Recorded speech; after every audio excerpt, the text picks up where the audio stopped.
Kesempatan sedekah jariah masih terbuka lebar. Salurkan sedekah jariah Anda melalui Bank Muamalat Indonesia 35300161716 atas nama Pondok Pesantren Tahkimus Sunnah Al-Islami, kode bank 147.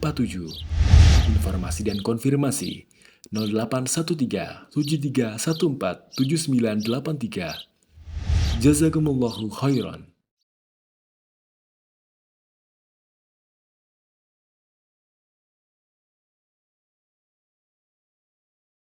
Cinta amalan hati.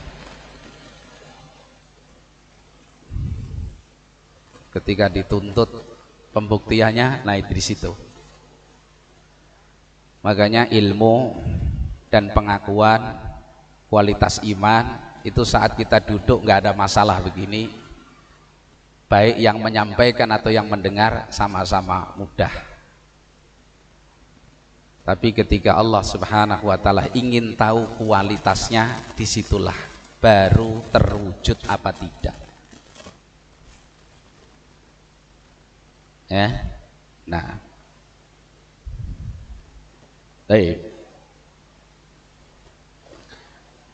Dalam hadis riwayat Imam Bukhari dan Imam Muslim, an Anasin radhiyallahu an, dari sahabat yang mulia, khadimun Nabi SAW, Anas ibn Malik radhiyallahu an, qala Rasulullah sallallahu alaihi wasallam, Rasulullah SAW bersabda, perhatikan hadis yang sangat agung ini, la yu'minu ahadukum hatta akuna ahabba ilaihi min walidihi wa waladihi wan nasi ajma'in. Kata Nabi SAW, tidaklah beriman salah seorang kalian. Dijelaskan tidak beriman, tidak sempurna iman salah seorang kalian. Tidak sempurna di sini kamalul wajib, sempurna yang wajib. Berarti memenuhinya wajib atau wajib? Wajib. Jadi tidak beriman salah seorang di antara kalian sampai aku, kata Nabi, lebih dia cintai daripada orang tuanya. Mungkin bisa, mungkin orang tua kan orang lain juga. Wa waladihi, dan daripada anaknya lebih dicintai Rasulullah daripada anaknya. Kemudian wan nasi ajma'in, dan seluruh manusia, berarti termasuk dirinya sendiri. Yang berat, setiap manusia mesti mencintai dirinya sendiri. Kalau mencintai diri sendiri itu tabiat, ya tak? Kata Imam Al-Khattabi begitu. Beliau mengatakan mencintai diri sendiri itu tabiat, nggak disuruh kita sudah senang sama diri kita, makanya dibela, dikasih makan, dieman-eman kan gitu ya, sakit diobati, itu tabiat. Tapi kalau hubbul ghair, mencintai orang lain, itu ikhtiar, perjuangan, biwasaid al-asbab, dengan cara mengambil sebab-sebabnya. Kenapa saya cintai dia? Sebabnya ada. Nah, ini mencintai Rasulullah, perjuangan ini. Karena Rasulullah itu orang lain, tapi Allah perintahkan. Kalau karena suara iman, dorongan keimanan kepada Allah, ketaatan kepada Allah, kita akan cintai Rasulullah Shallallahu Alaihi Wasallam. Ya, kita berjuang di sini. Sekali lagi, ana dan antum sama dalam bab ini. Cinta bukan tempatnya di lisan. Meskipun Nabi perintahkan kalau cinta kepada orang lain itu ada supaya diungkapkan. Jangan mencintai orang lain diam aja, diungkapkan. Ada seorang itu datang kepada Rasulullah, setelah dia ketemu seorang, orangnya sudah berlalu lewat, dia datang kepada Nabi, ya Rasulullah, saya mencintai si fulan karena Allah. Kamu kabarkan dia enggak? Belum ya Rasulullah. Datangi, kabarkan. Qul lahu inni uhibbuka fillah. Begitu sunnah Rasulullah sallallahu alaihi wasallam. Jadi perjuangan mencintai orang lain, termasuk mencintai Rasulullah sallallahu alaihi wasallam. Ya, na'am. Kemudian dijelaskan oleh ulama kita tadi la yu'minu ya, dinafikan iman, dikatakan iman tidak ada, tidak beriman. Penafian di sini itu nafyul kamal, sempurnanya iman yang dinafikan. Sempurna tadi ada dua, kamalul wajib dan kamalul mustahab. Yang dinafikan di sini adalah kamalul wajib. Dalil bahwa itu kamalul wajib kembali ke ayat tadi. Orang yang masih mencintai selain Allah dan Rasulnya, melebihi cintanya kepada Allah dan Rasulnya, Allah ancam dengan apa? Azab. Dan Allah golongkan itu adalah perilaku orang-orang fasid. Allah tidak akan beri hidayah. Ini ancaman untuk orang yang meninggalkan yang wajib. Berarti mencintai Rasulullah SAW melebihi seluruh manusia, itu hukumnya wajib. Tetapi fikihnya wal imanu la yunfa illa litarki wajibin. Ini fikihnya. Iman itu tidak dikatakan dinafikan, tidak beriman itu kecuali seorang meninggalkan satu yang wajib. Seperti la imana man la amanata lahu. Tidak ada iman bagi orang yang tidak amanah. Berarti amanah itu apa hukumnya? Wajib. La yu'minu ahadukum hatta yuhibba li akhihi ma yuhibbu li nafsihi. Tidak beriman salah seorang sampai dia cintai untuk dirinya apa yang dia cintai, untuk orang lain apa yang dia cintai untuk dirinya sendiri. Ingat, hadis ini jangan difahami mencintai orang lain seperti mencintai dirinya lah. Enggak. Mencintai kebaikan untuk orang lain seperti dia cintai kebaikan itu untuk dirinya. Jadi kalau dirinya diberi ilmu itu baik, senang, dia senang orang lain juga mendapatkan ilmu. Begitu contohnya. Nah, makanya hadis ini memangkas sifat hasad. Nggak ada hasad. Kalau kita senang diberi rezeki oleh Allah sehingga cukup, kita senang saudara kita juga mendapatkan yang seperti itu, sehingga nggak ada hasad. Nah, itu penafiannya penafian yang wajib. Jelas ya? Itu nah. Lakin la yakfur al insan bidzalika. Tapi tidak kemudian seorang manusia dihukumi kafir dengan sebab dia tidak bisa mengambil kewajiban tadi. Berdosa iya, tapi apa kemudian iman dan Islamnya hilang? Tidak. Kalau pakai martabat din, ada Islam, ada iman, ada ihsan, dia turun ke derajat Islam dari derajat iman. Kalau dia bisa mencintai Nabi melebihi semuanya, berarti dia naik ke derajat al-iman, bahkan imannya bisa sempurna. Jelas ya? Fikihnya seperti itu. Ya, nah. Jadi tidak langsung kemudian dikafirkan. Karena berat tuh. Tapi harus bisa, kita harus berjuang. Jujur di sini. Artinya kok satu kondisi ternyata cinta saya kepada Rasulullah menuntut harus saya berikan diri saya, ya siap. Kayak para sahabat itu. Perang Uhud, menang apa kalah kaum muslimin? Kalah dalam tanda kutip. Kenapa pakai tanda kutip? Karena hakikatnya menang. Hujah Allah itu nggak pernah terkalahkan. Rasulullah terluka, semuanya terluka. Pada saat perang itu terjadi berita, diberitakan oleh orang-orang musyrik bahwasanya Rasulullah sudah terbunuh. Biasa perang itu kalau pemimpinnya terbunuh sudah lemah, maka para sahabat sudah lunglai, udah nggak ada lagi minat, udah lemah. Akhirnya datang seorang sahabat di kerumunan sahabat yang sudah lemah begitu. Kenapa kalian lemah seperti ini? Kita ini sedang perang. Kata mereka, Rasulullah sudah terbunuh, untuk apa lagi berperang?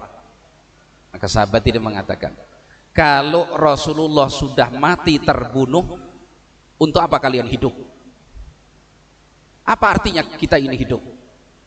Bangkit, perang. Kita mati bersama Rasulullah Shallallahu Alaihi Wasallam. Bangkit, berperang lagi.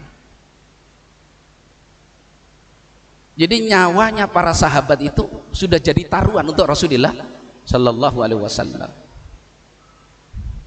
Belum lihat 12 sahabat Ansor yang melindungi Rasulullah SAW, yang berlindung di selokan di Bukit Uhud. Mereka mengatakan, ya Rasulullah, jangan kau dongakkan kepalamu, nanti panah-panah akan mengenaimu. Biar leherku jadi tameng atas dirimu. Satu demi satu mereka gugur demi melindungi kekasihnya Rasulullah Shallallahu Alaihi Wasallam. Sampai Abu Dujanah radhiyallahu an memberikan punggungnya, karena tinggal 2 orang sahabat-sahabat Ansor yang 12 itu sudah terbunuh, dia lindungi Rasulullah SAW sampai punggungnya ini penuh dengan anak panah. Itu semua dinilai ringan, dirasakan ringan, yang penting kekasihnya selamat. Radhiyallahu anhum. Karena itu kalau membuktikan cinta, ya para sahabat. Jangan orang sekarang lebih mengklaim lebih mencintai Rasulullah SAW. Apa yang mereka sudah lakukan? Diuji hidup aja enggak. Jelas ya? Makanya kalau dipanggil oleh Rasulullah SAW, segera. Dulu sudah kita kisahkan 2 pemuda itu yang terluka di perang Uhud, kakinya penuh dengan luka, nggak bisa jalan, sehingga mereka dinaikkan ke kuda itu sudah dalam keadaan darah mengalir dari tubuhnya, terluka. Terus bawa pulang ke Madinah. Para sahabat semua terluka, bersih-bersih luka begitu. Datang penyeru dari Rasulullah SAW bahwa besok pagi harus kumpul di masjid. Masya Allah. Maka 2 pemuda ini kakak beradik mengatakan, kita tidak mungkin absen alpa dari majelis Rasulullah Sallallahu Alaihi Wasallam, karena yang dipanggil semua yang ikut perang Uhud, selainnya enggak. Akhirnya mereka dari rumahnya itu tarik menarik, karena nggak bisa jalan, kakinya luka. Satu tarik sampai sini, yang satu narik lagi, terus begitu, estafet gitu loh. Radhiyallahu anhumah, sampai di hadapan Rasulullah Sallallahu Alaihi Wasallam. Gambarkan kalau hari ini ada apa enggak ada. Sampai di situ Nabi berkhutbah bahwa yang kemarin ikut perang Uhud wajib keluar untuk mengejar pasukan orang-orang musyrikin. Yang tidak ikut perang Uhud tidak boleh ikut serta. Masya Allah. Apa ada yang saya udur? Enggak ada. Semuanya siap meskipun kondisi penuh luka. Jalan aja nggak bisa. Begitu cintanya mereka kepada Rasulnya Sallallahu Alaihi Wasallam. Masya Allah. Radhiyallahu anhum ajma'in. Ya, ini pelajaran supaya kita ini mengerti bagaimana kedudukan ashabi Rasulullah Sallallahu Alaihi Wasallam. Ya, dan itu tercatat dalam sejarah, dalam hadis, dalam kisah, bisa dibaca oleh antum semuanya. Maka membaca kisah-kisah semacam ini itu motivasi iman yang luar biasa, daripada TikTok yang hanya akan melalaikan, TikTokan yang nggak ada manfaatnya itu hanya melalaikan hati kita dari keimanan. Akhirnya hati lalai, nggak pernah khusyuk, boro-boro membahas cinta kepada Rasulullah SAW. Ya, kita ini harus begini belajar. Usi nafsi wa iyyakum. Anak nasihati diri anak dan juga antum semua. Coba kita pikir, barangkali kita ini kok berat ya melakukan ketaatan. Nah, di situ kenapa? Lalainya hati kita, banyaknya dosa yang kita kerjakan. Berat. Saya sama antum sama. Rasulullah itu kedatangan seorang pemuda miskin, nggak punya apa-apa. Wallahi miskin, nggak punya apa-apa. Dia mau nikah, nggak ada untuk biaya nikah dia.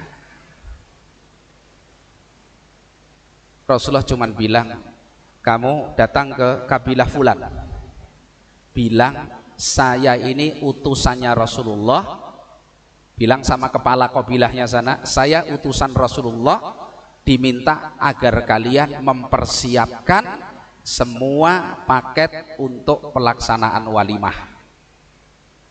Gak usah nunggu sepekan, spontan saat itu, bertumpuk gandum, kurma, semua cukup. Jadi yang miskin merasa tenang, tentram, nggak khawatir. Hanya dengan kalimat saya utusan Rasul, selesai. Belum lagi ketika Nabi SAW kumpulkan para sahabat, Nabi dapat wahyu membacakan lan tanalul birra hatta tunfiqu mimma tuhibbun. Sekali-kali kalian tidak akan mendapatkan kebaikan, yaitu surga, sampai kalian menginfakkan harta yang paling kalian cintai. Para sahabat itu berlomba-lomba berpikir merenung, harta apa ya yang paling saya cintai, bukan mau eman-eman, dicari untuk diinfakkan.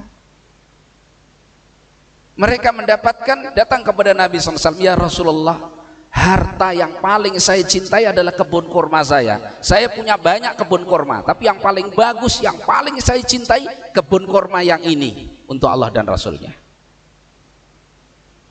Dengan cara seperti itulah mereka itu ringan, diberi taufik oleh Allah untuk ringan melakukan ketaatan, dan keberkahan hidup mereka luar biasa.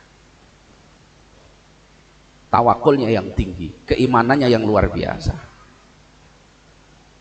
Lah ayat-ayat seperti ini kalau dibacakan ke saya, antum, kadang ya berlalu gitu aja, nggak ada refleksi apa-apa. Ini belajar maksudnya kita, ya. Maka kemarin kok saya dikabari masalah anak SD buka tabungan 4 juta untuk masjid, masya Allah. Kadang-kadang kita yang 1 juta itu mudah diberitakan, tidak karu-karuan. Dan ini tarbiyah orang tuanya yang sangat bagus. Meskipun saya yakin harta itu dari orang tuanya, tapi di atas namakan anaknya supaya anaknya terbiasa bersedekah. Jazahullahu khair. Masya Allah. Kita contoh yang seperti itu. Kalau zaman sahabat nggak berbuat baik kan malu. Kalau sekarang kan enggak. Pede aja. Cuek. Sedekah kan nggak dipaksa. Begitu kan. Ya sesuai dengan ridhonya masing-masing. Iya, tapi nggak pernah ridho. Nah, kembali ke fikih kita. Jadi kecintaan kepada Rasulullah melebihi dari semua manusia itu wajib. Tapi kalau tidak terwujud, selama seorang masih punya asal cinta, maka dia berdosa, terkurangi nilai imannya, cuman belum sampai kufur, keluar dari Islam. Dalilnya dari riwayat Imam Bukhari rahimahullah taala, dari Abdullah ibn Hisham qala kunna ma'an nabiyyi sallallahu alaihi wasallam wa huwa akhidun biyadi Umar ibn al-Khattab radhiyallahu anhu. Kami bersama Rasulullah sallallahu alaihi wasallam, pada saat itu Nabi memegang tangannya Umar ibn al-Khattab. Pegang tangannya Umar. Ini kisahnya. Ya. Faqala lahu Umar, maka Umar berkata kepada Rasulullah sallallahu alaihi wasallam, "Ya Rasulullah, la anta ahabbu ilayya min kulli syai'in illa min nafsi." Ya Rasulullah, sungguh engkau lebih aku cintai dari segala sesuatu kecuali diriku sendiri. Jadi masih dikecualikan siapa? Dirinya sendiri. Ini perjuangan loh ya. Mencintai orang lain melebihi dirinya sendiri itu butuh apa? Perjuangan. Menyamakan saja butuh perjuangan, apalagi lebih dari dirinya sendiri. Umar saja mengatakan, ya Rasulullah, sungguh engkau lebih aku cintai dari seluruh manusia kecuali diriku sendiri. Masih dikecualikan siapa? Dirinya. Mendengar itu, faqala Nabi sallallahu alaihi wasallam, Rasulullah SAW mengatakan, la, tidak wahai Umar. Jelaskan ulama, belum sempurna imanmu wahai Umar. Walladzi nafsi biyadihi, demi zat yang jiwaku ada di tangannya, belum, imanmu belum sempurna wahai Umar. Ini Umar loh ini ya, Masya Allah. Hatta akunna ahabba ilaika min nafsik, sampai aku lebih engkau cintai daripada dirimu sendiri. Allahu Akbar. Jelas, hadisnya jelas ya. Nanti kita belajar maksudnya di situ. Ya. Faqala lahu Umar, maka saat itu spontan Umar mengatakan, dan kita yakin Umar jujur. Karena di situ ada Rasulullah SAW. Andaikan tidak jujur, Rasulullah akan diberi wahyu oleh Allah Subhanahu wa Ta'ala. Maka Umar mengatakan, fa innahul an, maka sesungguhnya sekarang ya Rasulullah, wallahi demi Allah, la anta ahabbu ilayya min nafsi, sungguh engkau lebih aku cintai daripada diriku sendiri. Artinya kalau Umar mencintai Nabi sudah lebih dari dirinya sendiri, apalagi orang lain. Jelas. Ketika dijawab seperti itu, faqala an-nabiy sallallahu alaihi wasallam, al-ana ya Umaru, sekarang wahai Umar. Dijelaskan oleh pensarah hadis, sekarang baru sempurna imanmu. Jadi kesempurnaan iman dengan mencintai Rasulullah SAW melebihi daripada cinta kepada seluruh manusia, termasuk diri kita sendiri. Ketika Nabi mengatakan al-an ya Umar, berarti Umar jujur apa enggak jujur? Jujur. Karena itu rekomendasi dari siapa? Rasulullah sallallahu alaihi wasallam. Nah itu ya, Masya Allah. Kita enggak tahu. Yang tahu Allah Subhanahu wa Ta'ala. Karena itu sampai jujur itu perlu dimintakan kepada Allah. Semua perlu. Kita perlu ikrar sama Allah. Ya Allah, berilah hambamu kejujuran dalam iman, kejujuran dalam cinta kepadamu dan kepada Rasulmu. Minta. Jangan sampai ada dalam hati ini ketidakjujuran, nifaq, tibaul hawa. Terus begitu diperjuangkan. Karena kalau nggak dikasih taufik oleh Allah SWT nggak bisa. Ya. Nah, Masya Allah. Itu mendengar cerita, kita ini malu. Cerita Syekh Sulaiman Ar-Ruhaili Hafidhullah Ta'ala, menceritakan syekhnya Syekh Ali Al-Khudaifi, Imam Masjid Nabawi yang sekarang udah paling senior lah. Beliau itu hafalannya sudah ibarat manusia yang paling mungkinnya orang lah, hafalan Quran. Tapi setiap hari beliau itu murojaah dengan melihat mushaf, baca. Dan seakan-akan kalau sudah baca begitu, sudah nggak ada yang lain yang lebih nikmat. Jadi yang lihat aja, melihat orang ini kok nikmat betul, apalagi yang baca gitu. Masya Allah. Kan seorang yang mencintai Allah, cinta betul membaca ayatnya. Masya Allah. Ini bukti artinya gitu. Kalau kita saya mencintai Allah, iya. Tapi kadang mau baca Quran tuh nggak ada lezatnya. Malas. Anak antum kan begitu ini. Ini harus betul-betul kita perjuangkan. Ya.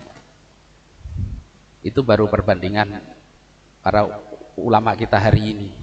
Belum para sahabat loh ya. Masya Allah. Nah. Baik. Kemudian dalam bab mencintai Rasulullah SAW, in qasaman nasu fi mahabbatin Nabi sallallahu alaihi wasallam ila salasati aqsamin.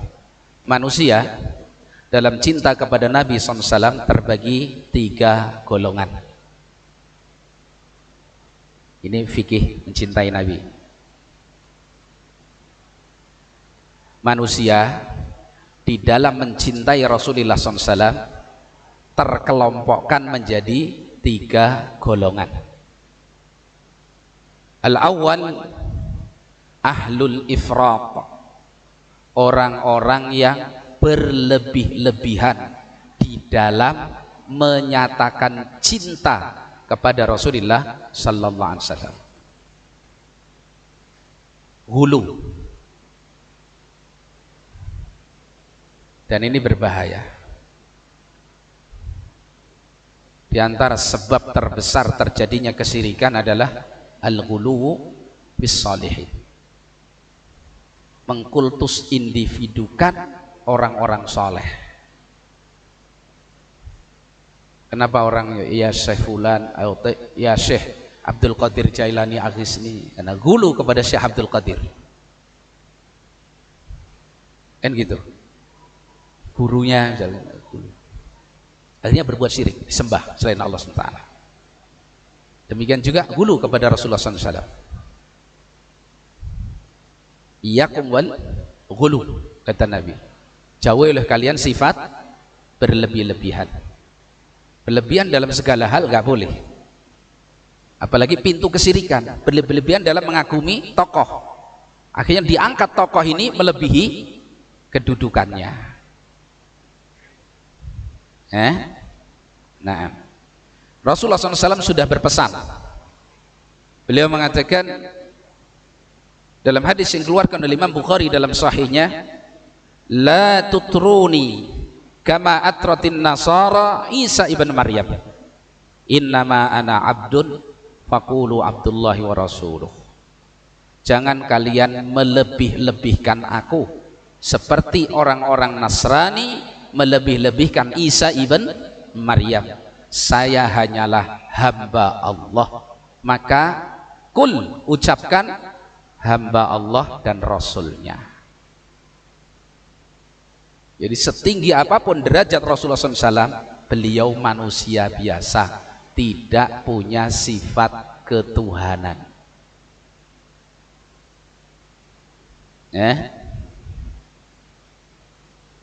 Al-Busairi sahibul burdah, ini yang orang yang bikin burdah Muhammadiyah itu loh ya, sanjungan-sanjungan kepada Rasulullah SAW.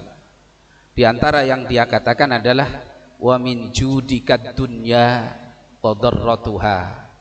Di antara kedermawananmu ya Rasulullah, dunia dan seluruh isinya itu kamu berikan. Hulu. Kalau dunia dan seluruh isinya itu adalah apa, milik Rasulullah sallallahu alaihi wasallam, apa yang dia sisakan untuk Allah? La yubqi lillahi syai'an. Jelas. Ini hulu ini. Sampai dia mengatakan juga wa min ilmika ilmul lauhi wal qalam. Dan termasuk ilmumu ya Rasulullah adalah ilmu yang ada di Lauhul Mahfuz dan ilmu yang ditulis oleh qalam. Masya Allah. Ma yubqi lillah. Apa yang dia sisakan untuk Allah? Kalau ilmu Lauhul Mahfuz, ilmu yang dicatat tentang takdir ini oleh qalam itu semua ilmunya Rasulullah SAW. Terus untuk Allah apa? Ini hulu berlebih-lebihan. Jelas ya? Masya Allah. Dan sekarang orang yang berlebih-lebihan kepada Rasulullah SAW sangat banyak, sampai akhirnya diberi ibadah dari selain Allah Subhanahu wa Ta'ala. Ini yang pertama, orang yang mengklaim dirinya cinta kepada Nabi SAW tapi ahlul ifrat, ya, berlebih-lebihan hulu kepada pribadi Rasulullah SAW. Berarti kalau ilmunya Nabi itu adalah apa yang meliputi Lauhul Mahfuz dan qalam, berarti diklaim Nabi mengetahui perkara yang gaib. Sedang dalam Al-Quran Allah Subhanahu wa Ta'ala mengatakan apa? Qul la aqulu lakum indi khazainullah wa la a'lamul ghaiba wa la aqulu lakum inni malak. Katakan ya Nabi Allah kepada manusia ini, ya, qul, ya Nabi Allah, katakan ya Nabi Allah, la aqulu lakum indi khazainullah. Aku tidak pernah berkata kepada kalian, padaku itu ada gudang-gudangnya Allah, itu pada saya enggak. Wala a'lamul ghaiba, Aku tidak mengerti perkara yang gaib. Wala aqulu inni malak. Aku tidak pernah mengatakan saya ini malaikat. Tidak. Dalam ayat yang lain Allah SWT mengatakan, qul law kuntu a'lamul ghaiba lastaksartu minal khairi wa ma massanni yasu in ana illa nadhiru wa basiru liqaumi yu'minun.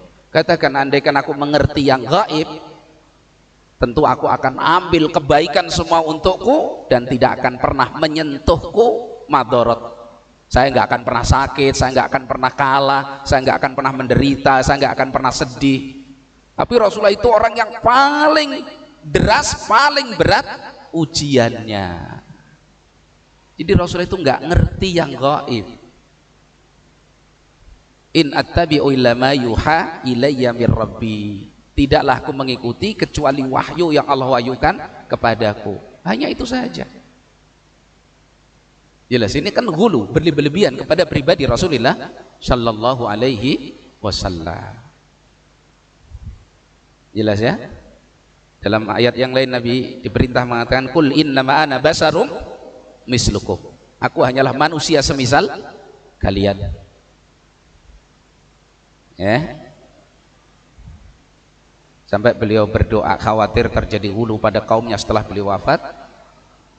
Allahumma la taj'al qabri wasanan yu'bad. Ya Allah, jangan kau jadikan kuburku itu berhala yang disembah. Allah kabulkan ini.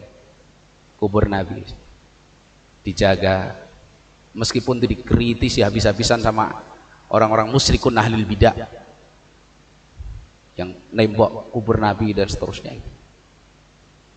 Tapi kalau nggak dibegitukan saja luar biasa kok. Dijaga polisi. Kalau enggak orang ngusap-ngusap pagernya itu udah ngalap berkah di situ. Sampai kalau kita jumpai kadang-kadang masalah pelanggaran. Ini misalkan Masjid Nabawi gitu. Ya, misalkan Masjid Nabawi. Ini kubur Nabi di sini. Mereka di sini mestinya kalau sholat tuh ngadep ke sana misalkan gitu. Lah orang di sini berdiri doanya ke sini ngadepnya, bukan ngadep kiblat. Mengarahnya ke kubur Rasulullah. Dan itu sulit dia omongi. Diusir sama polisi, pindah ke sana ya, gini lagi. Itu di komplek Masjid Nabawi. Wala haula wala quwata illa billah. Makanya dijaga dan itu dilapis sekian banyak tembok yang orang misalkan mau ngepaskan ya Rasul nggak ngerti mana kubur Nabi itu memang dibuat seperti itu. Dan ini termasuk Allah takdirkan untuk mengabulkan doa Rasulullah sallallahu alaihi wasallam. Masya Allah, hulu kepada orang soleh itu sampai seperti itu ya. Nah, jadi yang pertama ahlul ifrat, orang-orang yang hulu dalam mengklaim cinta mereka kepada Rasulullah SAW. Termasuk apa? Mereka biasa baca tentang manakib Rasulullah SAW, keutamaan fadilah Rasulullah SAW, kemudian mereka peringati itu, terus berdiri, tola'al badru alaina, diyakini Rasulullah hadir, terus jabat tangan, kesenggol, iya kayak griwel gitu. Kadang kiainya mengklaim seperti itu, kayak nangis gitu. Itu bohong, itu ditemui setan itu. Kalau dia nggak ngerti betul ciri-ciri Rasulullah SAW, terus ada setan ngaku Nabi, tertipu nggak kira-kira? Tertipu. Setan itu pinter kalau cuma nipu. Dia nenek moyangnya ahli, profesi satu ditekuni jutaan tahun kok, mesti pakar ya tak? Jadi dia menemui orang itu ngaku jadi Nabi. Lah orang ini nggak kenal Rasulullah SAW. Mudah kan begitu klaim mereka, terus nanti jadi cerita yang mereka banggakan, padahal itu tertipu setan. Hah? Masya Allah. Itu kelompok yang pertama. Jadi sikap hulu kepada Nabi ini nggak selesai dan memang penyakit itu, penyakit umat itu. Syirik pertama kali terjadi ya hulu kepada orang soleh. Wadaswa ayahu sayauko nasro. Ratusan tahun nggak ada syirik terjadi sekali yaitu ya, meyakini roh-rohnya orang soleh itu masih bisa diajak komunikasi. Akhirnya mereka patungkan di situ, dibikin patungnya, lama-lama diyakini itu rohnya orang soleh ada di situ, akhirnya disembah.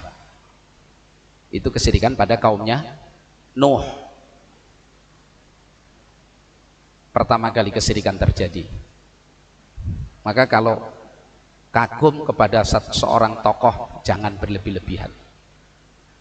Anak itu kalau lihat fikul waqi' hari ini itu ngeri. Kemarin kan sudah kita kisahkan, sebelum Allah munculkan Dajjal itu 3 tahun paceklik kan gitu ya. Tahun pertama dikulangi 1/3 hujan dan hasil bumi. Tahun kedua 2/3 dihilangkan hasil bumi. Tahun ketiga kosong total, hujan dan hasil bumi Allah hilangkan. Tahun terakhir baru muncul Dajjal. Manusia kan dalam keadaan susah butuh hadirnya seorang tokoh yang menolong gitu kan. Hadir Dajjal. Saktinya luar biasa ini. Kamu ingin apa? Air. Ya sama amtiri. Wahai langit, turunkan hujan. Turun hujan. Tunjuk bumi, keluar tanaman. Berbuah, berbuah. Manusia tertipu karena itu dianggap inilah penolong. Saya lihat kalau kondisi hari ini seorang tokoh yang mungkin ingin kedudukan begitu datang menjanjikan janji-janji begitu, rakyat itu masya Allah, hujan panas pokoknya masya Allah. Ini belum Dajjal. Saya katakan itu Dajjal dah. Jadi artinya manusia itu ketika dalam keadaan susah, merasa terdolimi, apalagi ada provokator yang begini, hadir seorang yang menjanjikan, baru janji ini belum realisasi, menunjukkan kesaktiannya nggak bisa, nggak kayak Dajjal ini ibaratnya gitu. Itu sudah berduyun-duyun dari pelosok itu kumpul, nunggu sampai dari pagi, sampai memberikan hartanya yang begitu banyak, nggak eman karena merindukan apa yang dijanjikan tadi.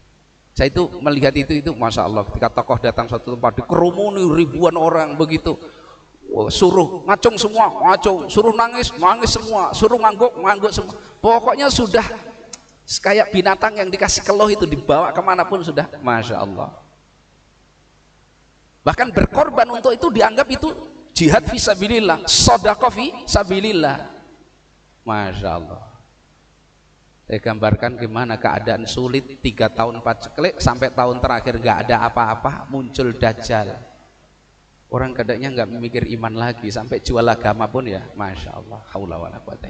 Ini baru hari ini loh. Coba antum lihat nggak itu? Seperti itu. Padahal nggak ngerti, kenal, oh enggak, orang ini siapa, kerjanya seperti apa yang dia punya, enggak. Miskin nggak punya apa. Masya Allah, fitnah. Nah, yang kedua, orang yang mengklaim cinta kepada Nabi SAW, golongan yang kedua adalah ahlut tafrid. Kalau tadi ifrat, afratu yufritu ifratan, itu berlebihan. Tapi kalau ikut wazan fa'ala, jadi meremehkan. Jadi ahlut tafrid adalah orang-orang yang dalam mencintai Nabi SAW itu remeh, enteng. Nggak perlu itu cinta kepada Nabi, nggak memuliakan Rasulullah SAW, mendudukkan Nabi itu seperti dirinya, seperti manusia secara umum, sehingga ucapan Nabi itu ya seleranya, mau dikatakan lemah, mengatakan nggak sesuai dengan realita ya, dengan mudahnya dibuang begitu saja. Ini seperti orang-orang aklaniyun, orang-orang yang lebih mengagungkan akal mereka daripada syariat Allah Subhanahu wa ta'ala, sehingga mereka memperlakukan hadis-hadis Nabi SAW itu seperti ucapan manusia biasa, seperti ucapan dirinya sendiri, bahkan lebih rendah dari itu. Masya Allah. Ini tafrid namanya, jafa, kering, nggak ada cinta kepada Rasulullah SAW. Jadi kalau manggil Nabi ya biasa, bacakan hadis Nabi itu koreksi dulu, nanti saya pikir dulu pas apa nggak pas, kalau nggak sesuai dengan akal dhaif gitu aja. Tapi ini hadis di Bukhari dan Muslim, walau di Bukhari Muslim lemah, kenapa? Nggak mungkin akal menerima seperti itu. Nah, ini pekerjaan orang-orang aklaniyun, meremehkan Rasulullah SAW. Apa ada orang seperti banyak? Ya, turunan-turunan Ja'ad ibn Dirham, ya, kaum Jahmiyah yang mereka mengatakan kalau ada dalil dari Al-Quran ataupun dari hadis berbenturan dengan akal, akal nggak bisa mencernanya, maka kalau ayat palingkan, kalau hadis lemahkan.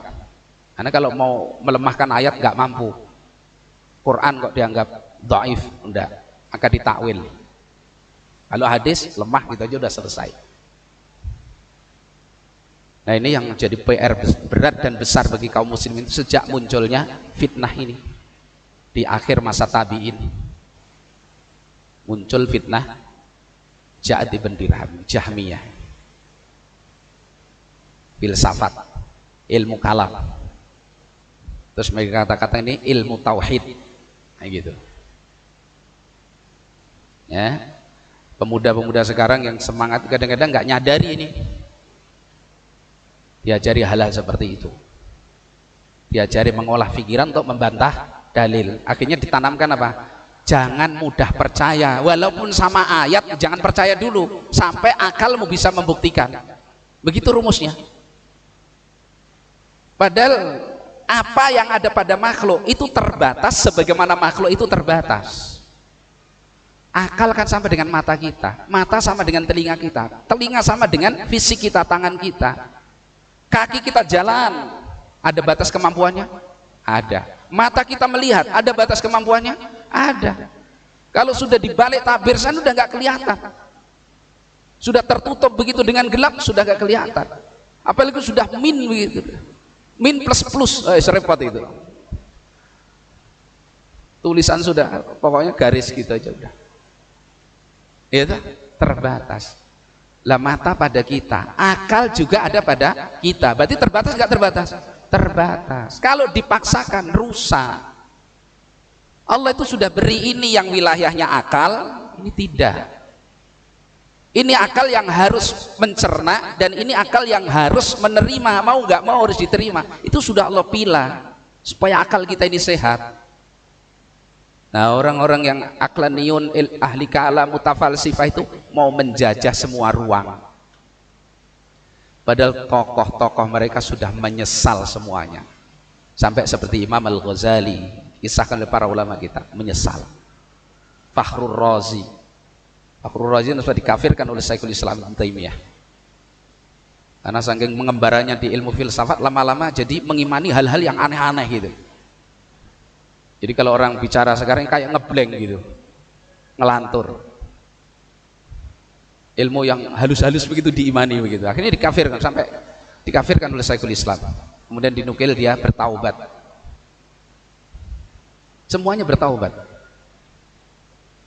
Tokoh-tokoh ilmu kalam ini, yang mereka sudah kalau dihitung cerdas ya dalam ilmu kalam, mereka sudah lautannya orang yang ahli dalam ilmu kalam. Akhirnya menyesal.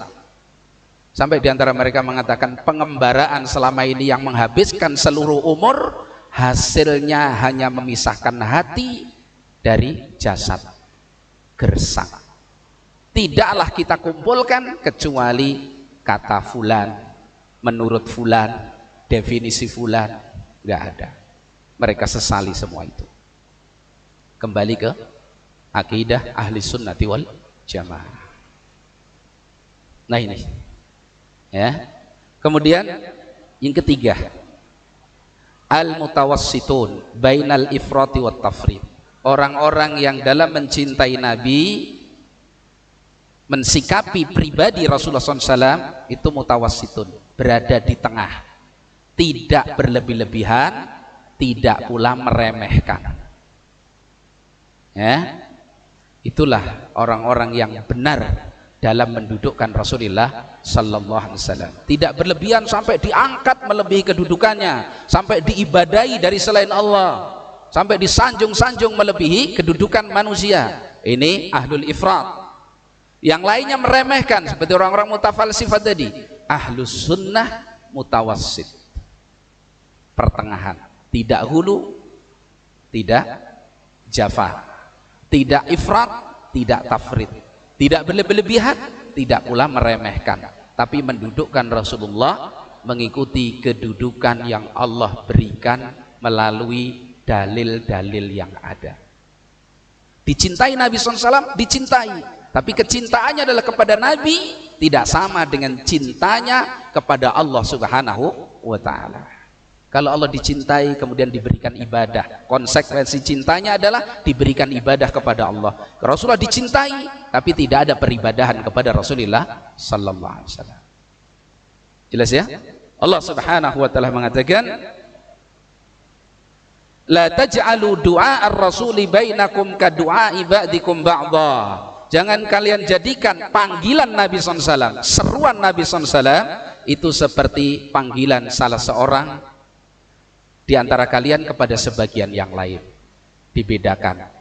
Jadi orang yang meremehkan panggilan Rasulullah SAW berarti dia ahli tafrid. Orang yang berlebihan itu ahli ifrat. Allah mengajari yang mutawassit. Rasulullah cintai dudukkan. Panggilan Nabi jangan disamakan dengan panggilan sebagian kalian dengan sebagian yang lain. Yang dimaksud panggilan Nabi ada dua makna. Yang pertama, ketika kalian menyeru Rasulullah SAW, jangan seperti sebagian kalian memanggil sebagian yang lain. Maka di antara adab, ulama mengajarkan jangan memanggil Rasulullah itu dengan ya Muhammad. Ini khilaful adab. Maka panggil ya Nabi Allah, ya Rasulullah, begitu. Tidak ya Muhammad, tidak langsung menyebut namanya. Beda dengan kita sama saudara kita, ya Zaid, ya Amr, na'am. Jelas ya? Ini termasuk. Kemudian makna seruan Nabi, jangan kalian samakan seruan kalian dengan seruan kalian sesama kalian. Itu maksudnya ketika Nabi memanggil kalian, dalam menyambut panggilan Nabi itu jangan seperti kita menyambut panggilan teman kita. Begitu. Bedakan. Kalau Nabi yang panggil itu sudah hadir, siap. Stajibu, jawab, penuhi panggilannya, lebay, begitu. Nah sekarang misalkan nggak ada Rasulullah panggil kita, misalkan dalam momen yang tertentu, misalkan andaikan Nabi hidup, tentu yang diperintah oleh Nabi saat ini seperti ini, istijab, diijabai, panggil. Jangan disamakan saudara kita manggil nanti, enggak. Tadi contoh sudah dicontohkan bagaimana sahabat-sahabat yang terluka begitu dipanggil Rasulullah SAW, mereka nggak pikirkan itu, siap, karena ini panggilan siapa? Rasulullah Shallallahu Alaihi Wasallam. Adab. Dalam ayat yang lain Allah SWT mengatakan, ya ayyuhalladzina amanu la tuqaddimu baina yadayillahi wa rasulih. Wahai orang-orang yang beriman, jangan kalian mendahului Allah dan Rasulnya. Wattaqullah innallaha sami'un alim. Bertakwalah kalian kepada Allah, sesungguhnya Allah Maha mendengar, Allah Maha mengetahui. Jangan mendahului Allah dan Rasulnya. Kita ikut aja di belakang, jadi makmum sama Nabi SAW. Ya. Nah, ya ayyuhalladzina amanu la tarfa'u aswatakum fawqa sautin nabi.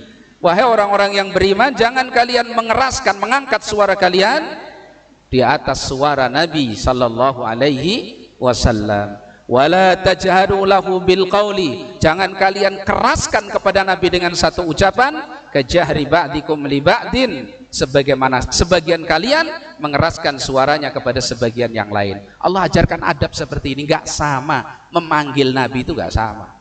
Jangan enggak boleh. Ya. Bahkan yang dimaksud di sini sebenarnya adab. Jangan sampai meremehkan Rasulullah gitu loh, menyamakan dengan orang lain. Intinya di situ. Bukan poin keras suaranya, tidak. Dilarang keras suara yang khilaful adab, itu maksudnya. Dan ini resikonya berat loh ya. Karena Allah mengatakan antah bato a'malukum wa antum la tas'urun. Karena bisa hapus amal perbuatan kalian dalam keadaan kalian tidak menyadari. Bahkan bisa sampai kepada apa? Kufur, keluar dari Islam. Masya Allah. Jadi begitu.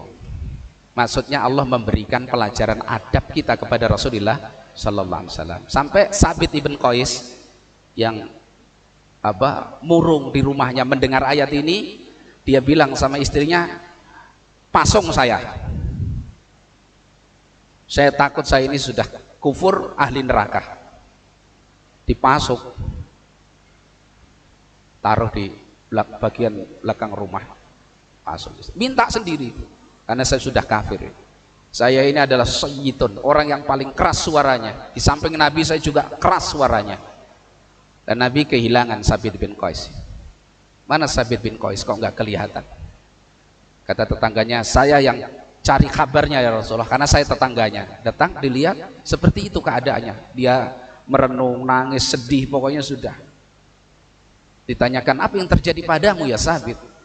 Apa kamu tidak mendengar ayat Allah Subhanahu wa taala, ya ayyuhalladzina amanu la tarfa'u aswatakum fawqa sautin nabi wa la tajharu lahu bil qawli ka jahri ba'dikum li ba'din an tahbata amalukum wa antum la tash'urun. Dan telah maklum di kalangan kalian, aku orang yang paling keras suaranya di sisi Rasulullah sallallahu alaihi wasallam. Maka aku khawatir aku telah kufur dan aku termasuk ahlun nar.